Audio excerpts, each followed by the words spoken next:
Everyone, চলে আসলাম নতুন আরো একটি ভিডিও নিয়ে। আজকে বানাবো 7 কেজি ওজনের বোয়াল মাছের ডিমের বড়া। তো কিভাবে বানাই তাই তোমাদের সাথে ছোট্ট একটা ভিডিও শেয়ার করছি। আর এভাবে বড়া বানালে ভাজলে কিন্তু খেতে অনেক মজা হয়। এখানে পরিমাণ মতো কাঁচামরিচ কুচি দিয়ে দিয়েছি, পেঁয়াজ কুচি দিয়ে দিয়েছি। আর ভিডিওটি শুরু করার আগে সবাই প্লিজ একটি সাবস্ক্রাইব করে দিন, লাইক কমেন্ট এবং শেয়ার করে দিন। আমার ভিডিওর কোনো অংশ যদি আপনাদের কাছে একটু ভালো লাগে তাহলে লাইক কমেন্ট এবং সাবস্ক্রাইব করে দিবেন। তো তারপর এখানে লবণের গুঁড়ো, রসুন ছেঁচো করে দিয়েছি, এই যে ছেঁচো করে দিয়েছি, পরিমাণ মতো হলুদের গুঁড়ো দিয়েছি। আপনারা যদি এভাবে ডিমের বড়া বানান সবকিছু পরিমাণ মতো দিবেন। আর যারা যারা এইভাবে ডিমের বড়া বানিয়ে খান তারা অবশ্যই কমেন্ট করে জানাবেন।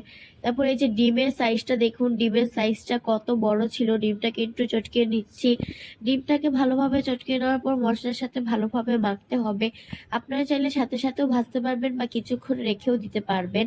আর আমি ভিডিওতে এই রেসিপিটা যদি ভালো লাগে কমেন্ট করে অবশ্যই জানাবেন। আর কে কোথা থেকে আমার ভিডিওটি দেখছেন অবশ্যই কমেন্ট করে বলবেন, তাহলে আমি তাদের রিপ্লাই করার চেষ্টা করব।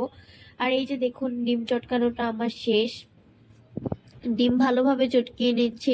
আর এইভাবে বড়া কিন্তু আমরা অন্যান্য মাছেরও বানাই, যে কোনো মাছের বড়াই আপনারা এইভাবে চাইলে বানাতে পারবেন। তারপর শেষে একটা ডিম দিয়ে দিয়েছি। ডিমটা অপশনাল, দিতেও পারেন নাও দিতে পারেন। ডিম দিলে টেস্টটা ভালো হয়, বাট ডিম না দিলেও চলে। আমরা অন্যান্য মাছেরও যেভাবে বড়া বানাই সব মাছের সেমই। এই যে ভালোভাবে ডিম দেওয়ার পর ডিমটাকে ভালোভাবে চটকিয়ে নিচ্ছি। এক ডিম দিয়ে আরেক ডিমের বড়া।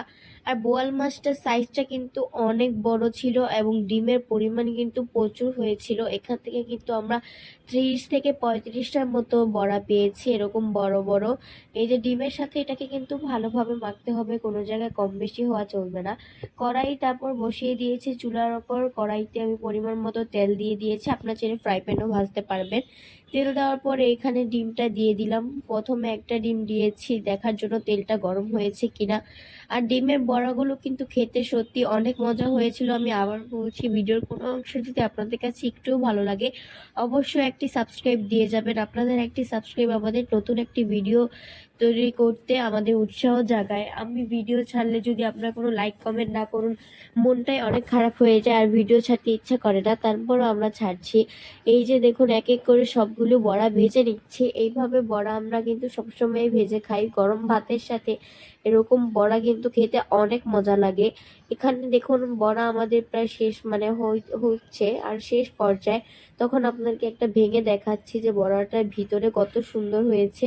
এক এক করে আমার সব বড়া ভাজা শেষ। এই যে বড়াগুলো, এতগুলো বড়া হয়েছে, অতটুকু এত বড় ডিম, এর থেকে এতগুলো বড়া হয়েছে। আজকে এই পর্যন্তই, দেখা হবে নতুন কোনো ভিডিওতে। আল্লাহ হাফেজ।